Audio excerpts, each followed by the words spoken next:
오늘 코스피가 장중 7100선을 뚫었습니다. 사람들은 환호했죠. 그런데 오후 들어 상승폭을 대부분 반납하고 6800선에서 마감했습니다. 열광과 공포가 하루 만에 교차한 겁니다. 지금 무엇을 해야 할까요? 오늘 지수는 무려 4.5%나 뛴 7052로 출발해 장중 7100선까지 돌파했습니다. 하지만 오후 들어 차익 실현 매물이 쏟아지며 상승분을 대부분 개원했고 결국 0.7% 오른 6797로 거래를 마쳤습니다. 그야말로 롤러코스터였죠. 코스피 7000의 롤러코스터.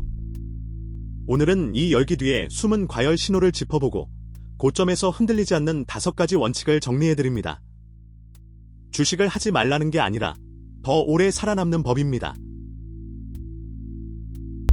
오늘 시장의 속을 들여다보면 흥미롭습니다.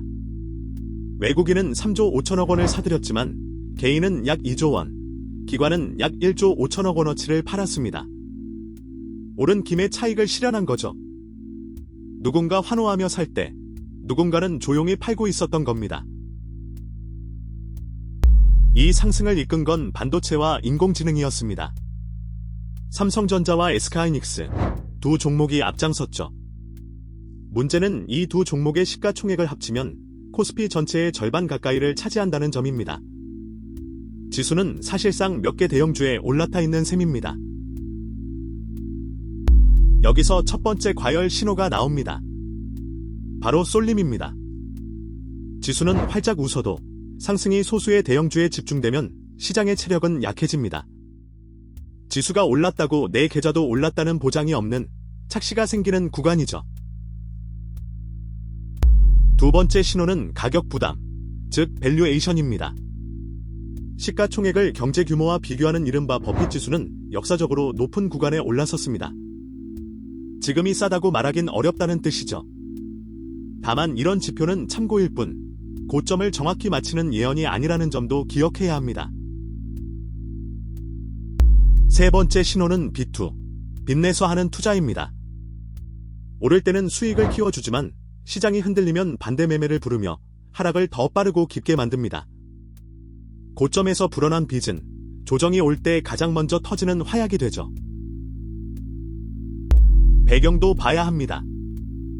원달러 환율은 1480원대로 올라있고 한국은행은 지난 7월 16일 기준금리를 2.75%로 올렸습니다. 금리와 환율은 외국인 자금의 흐름과 시장의 유동성을 좌우하는 변수입니다. 지금은 그 어느 때보다 변동성이 큰 환경인 거죠. 고점에서 돈을 잃는 사람들의 공통점은 하나입니다. 감정입니다. 남들이 다 벌었다는 소식에 뒤늦게 올라타고 조금만 빠지면 공포에 던집니다. 비싸게 사서 싸게 파는 이 악순환이 고점 부근에서 가장 자주 반복됩니다. 그래서 준비했습니다. 고점의 롤러코스터에서 흔들리지 않기 위해 지금 당장 점검할 5가지입니다. 화려한 예측이 아니라 누구나 오늘 실천할 수 있는 원칙입니다.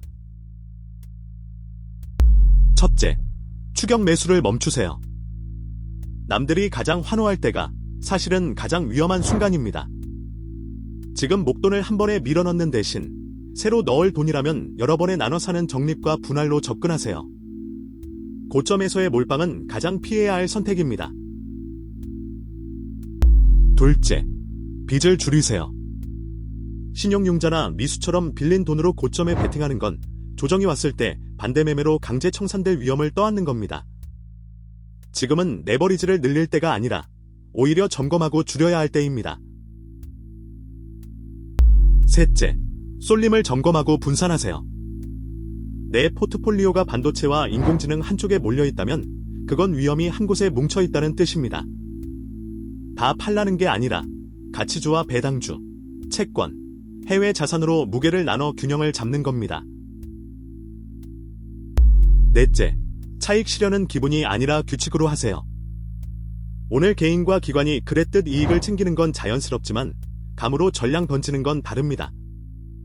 미리 정한 목표 비중을 넘어선 부분만 기계적으로 덜어내는 리밸런싱, 이게 규칙 있는 차익 실현입니다.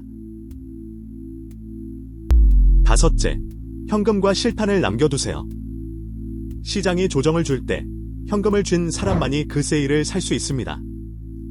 비상금은 따로 확보하고 하락장에도 멈추지 않는 적립을 이어가세요. 폭락은 위기이자 준비된 사람에겐 기회입니다. 정리하면 이렇습니다. 고점에서 지는 사람은 추격하고 빚내고 한 종목에 몰고 공포에 전량 던집니다. 반대로 이기는 사람은 분할하고 빚을 줄이고 분산하고 규칙대로 덜어냅니다. 같은 시장에서 결과가 갈리는 건 예측이 아니라 태도입니다. 분명히 말씀드립니다. 이 영상은 예측이 아니라 대비를 위한 정보입니다. 지수도 환율도 여기서 더 오를 수도 반대로 빠질 수도 있습니다. 주식에는 언제나 원금 손실과 변동성이 따르고 오늘 말씀드린 건 특정 종목을 샀거나 팔라는 권유가 아닙니다. 수치는 보도와 시장 추정치를 기준으로 했습니다. 고점일수록 필요한 건 뜨거운 확신이 아니라 차가운 원칙입니다. 추격 대신 분할로, 빚 대신 현금으로, 쏠림 대신 분산으로, 감정 대신 규칙으로. 이 네 가지만 지켜도 어떤 롤러코스터에서도 살아남습니다. 내일도 핵심 이슈를 알기 쉽게 정리해드리겠습니다. 구독과 좋아요 잊지 마세요.